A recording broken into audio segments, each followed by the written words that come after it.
حي على الفلاح.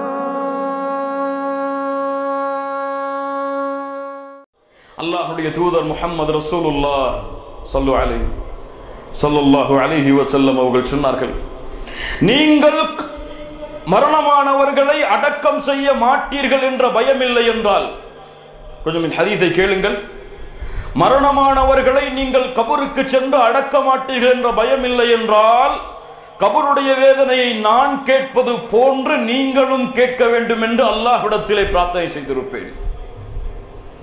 அப்படி பிரார்த்தனை செய்து நீங்கள் கபருக்கு அந்த உடலை கொண்டு செல்ல மாட்டீர்கள் என்ற பயத்தால் தான் அதிலிருந்து நான் விலகுகிறேன்.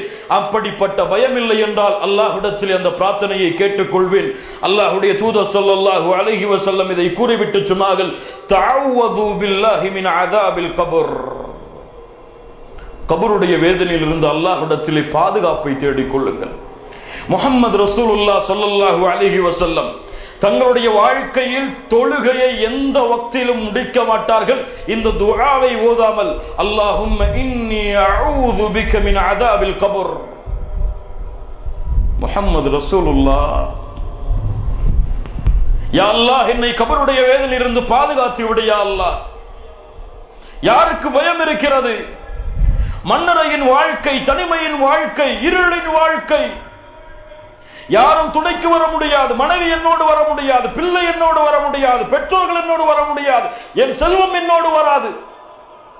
உலகத்தில் எப்படிப்பட்ட சிம்மாசனத்தில் வேண்டுமானாலும் படுத்திருக்கலாம், மண்ணில் தான் என் வாழ்க்கை, இருள் சூழ்ந்த அறைதான் என் வாழ்க்கை. ஹயாத்துல் பர்ஸக். உஸ்மான் இப்னு அஃபான் ரலியல்லாஹு அன்ஹு கபரை பார்த்தாலே அழுது விடுவார்கள். உஸ்மானே, சொர்க்கம் சொல்லப்பட்டால், நரகம் சொல்லப்பட்டால் இப்படி அழுவதில்லையே, கபரை பார்த்தால் ஏன் இப்படி அழுகிறாய்? அல்லாஹ்வுடைய தூதர் முஹம்மது ரசூலுல்லாஹ் ஸல்லல்லாஹு அலைஹி வஸல்லம் சொன்னார்கள், கபருடைய வீடுதான், கபருடைய வாழ்க்கை தான் மறுமையின் வாழ்க்கையின் முதல். இது லேசானால் அனைத்தும் லேசாக இருக்கும், இது நெருக்கமாகிவிட்டால் அனைத்தும் சீர்கெட்டுவிடும். இதை பார்த்து நான் எப்படி அழாமல் இருக்க முடியும்? இன்னமல் கபரு ரௌதத்தும் மின் ரியாதில் ஜன்னஹ் அவ் ஹுஃப்ரத்தும் மின் ஹுஃபரின் நார். இரண்டில் ஒன்றுதான். ஒன்று அந்த கபரு குழி சொர்க்கத்தின் பூஞ்சோலையாக அமையும், அல்லது நரகத்தின் படுகொலியாக இருக்கும்.